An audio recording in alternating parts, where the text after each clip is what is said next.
We're going to move on to the heat index now. First up, imagine an imposter pretending to be your child online, cyberbullying your child's schoolmates, and then you learn the law can't do a thing about it. It's a new kind of identity theft, and ABC's Lindsay Janis has the story. Aw, that's cute.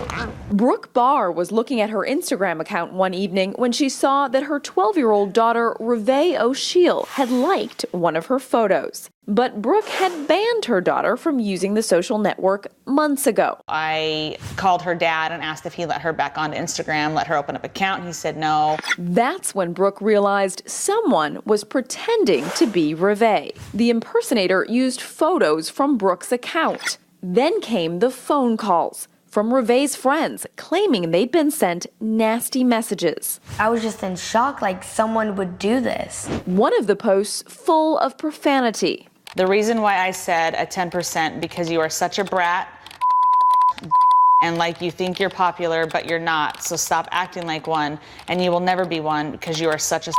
Her mom spoke with one of the girls who was targeted. She had tears in her eyes, and that's when I told her we're gonna find out who it is. Brooke had the fake Instagram account taken down, but the company told her if she wanted to find out who was behind it, she'd need a subpoena or a search warrant. Police told her that wasn't possible because Reve hadn't been harassed herself.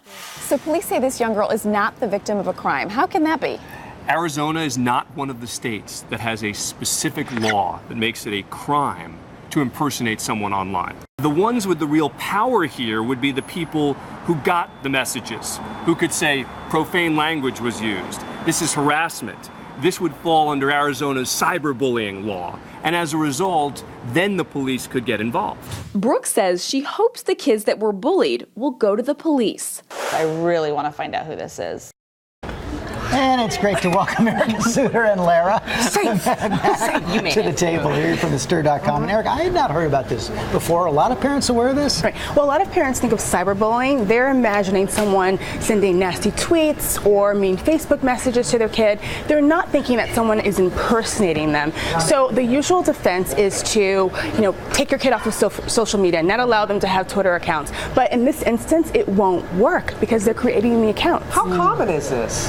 It's more common than people think. I was actually following a case in Minnesota of a 6th grader who a friend of me created an account and started sending nasty messages under that person's name. Well, the messages became threatening in nature, so then the police got involved. And those kinds of cases are setting up a change in the laws. More and more states are enacting laws that make impersonation a crime, like Texas, New York, Hawaii. But more and more states haven't jumped on that bandwagon yet. So what can parents do if the law is not in their corner? Well, there are 3 things. The first thing you need to do is talk to your kid. Sit down with them, find out how they feel, how they're coping with it, but then also if they have an idea of who is doing this. The second thing is go to the school. It's likely that they're not the only child that's being affected. So talk to the administration and see if something's going on. And then third, check and see the laws in your area and whether or not there's something that can be done legally. And if not, get the parents together and change laws. All right. Erica, that sounds good. We appreciate it very much.